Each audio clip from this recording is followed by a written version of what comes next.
A continuación vamos a ver un muy interesante caso clínico del doctor Nuno Moura, del IMO de Barcelona. Este caso presenta un caso que desarrolló un síndrome de fluido de la interfase post-LASIK que, como todos sabemos, siempre indica que hay una disfunción endotelial severa. Lo solucionaron mediante una DMEC y además con la evacuación de líquido del fluido existente en la interfase. Nos presenta una serie de casos en los cuales se repite esta maniobra con éxito y ciertamente que nos enseña cómo manejar estos casos que son difíciles, hay que acertar en ellos con un mínimo riesgo de complicaciones. Creo que este vídeo os va a resultar muy interesante también. Gracias. Good morning, and thank you for attending the RE 2022. I'm here to present you a case of a DMAC and talk to you about post-LASIK interface fluid syndrome. So this was a case of a 47-year-old male that came to us due to corneal decompensation in the right eye with 9 months of onset. Past ophthalmic history was very relevant because he had a LASIK in both eyes in 2000, then he had a vitrectomy and scleral buckling for a retinal detachment in his right eye, then he underwent a redo partial vitrectomy due to a redetachment of the retina. And further, he underwent cataract surgery in the right eye in 2019, and then this lens luxating, and he needed lens explantation plus clarification of an IOL in 2021 at the time where the cornea decompensated. So this is the image that we have of the cornea. You can see the corneal edema and the corneal decompensation due to endothelial insufficiency, and you see that the corrected distance visual acuity was 0.08 decimals, and the IOP was 8 millimeters of mercury, but we know this is likely a falsely low measurement, as may be the case in case of LASIK. And one evidence of this was that on the OCT, on the optic nerve, you can see that there's already some glaucomatous optic nerve damage, and you can see as well in the macular OCT scan that there's a mild epiretinal membrane on the macula. So the decision was to perform a DMAC. You can see here the video. I'm just to show you that the DMAC was performed. Usually we remove the epithelium to improve visualization, especially in these complex eyes that were vitrectomized. The posterior chamber was with a scleral fixation IOL, as I've mentioned. You can see here the removal of the decimet.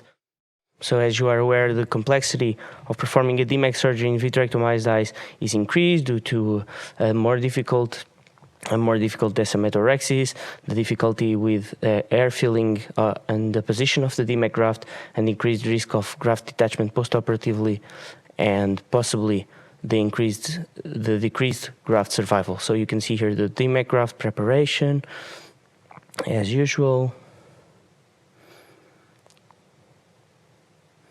You can see here the loading of the DMAC graft into the injector.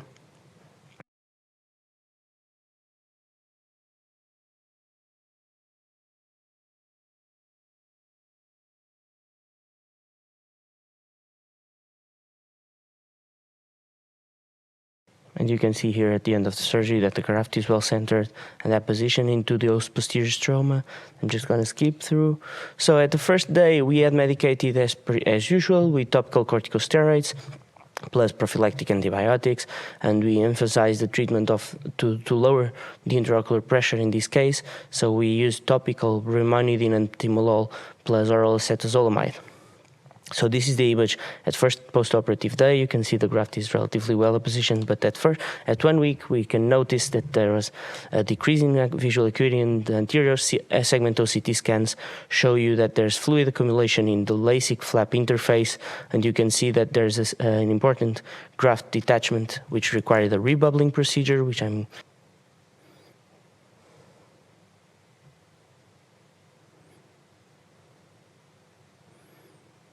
So this was an eventful rebubbling procedure, and you can see that, however, despite the eventful rebubbling at 1 week postoperatively, there was still persistence of the interface fluid in the flap interface, and you can see that there was on the anterior segment OCT scans that there was still an area of graft detachment.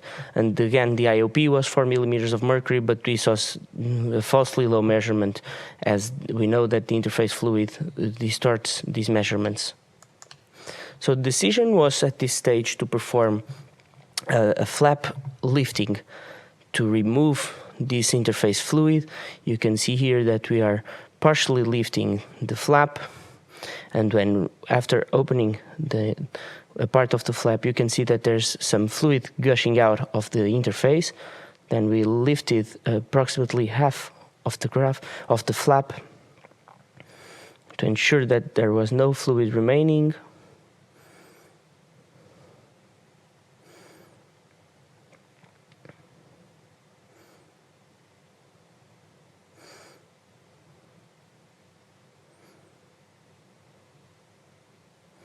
And after removing the interface fluid, we performed a second rebubbling procedure to ensure that the graft was well positioned to the host posterior stroma. So I'm just going to skip this video. So 1 week after this procedure, you can see that the corrected visual acuity improved to 0.4 decimals. The IOP was 6 millimeters of mercury with oral and topical treatments, and you can see here that the graft is already positioned correctly and that there was no persistence of interface fluid. So in conclusions, we know that interface fluid syndrome after endothelial keratoplasty is a rare finding, and that it highlights, in this case, we highlight the two main mechanisms of interface fluid syndrome in LASIK. So corneal endothelial dysfunction, as you can see in this detached graft, as well as an high intraocular pressure, as we have evidenced by the glaucomatous optic nerve damage. We know that post-endothelial keratoplasty interface fluid syndrome is usually managed conservatively according to the literature, but we know that flap elevation may be a useful adjunctive to fasten the clearance of interface fluid, especially in cases where the graft of the DMEC requires a rebubbling. We know that DMEC is effective in very complex size, as was our case, and we highlight that the aggressive IOP control is essential in these cases to reduce the risk of interface fluid persistence or recurrence and to preserve the optic nerve from further damage. So thank you for your time, and we are open to discussion.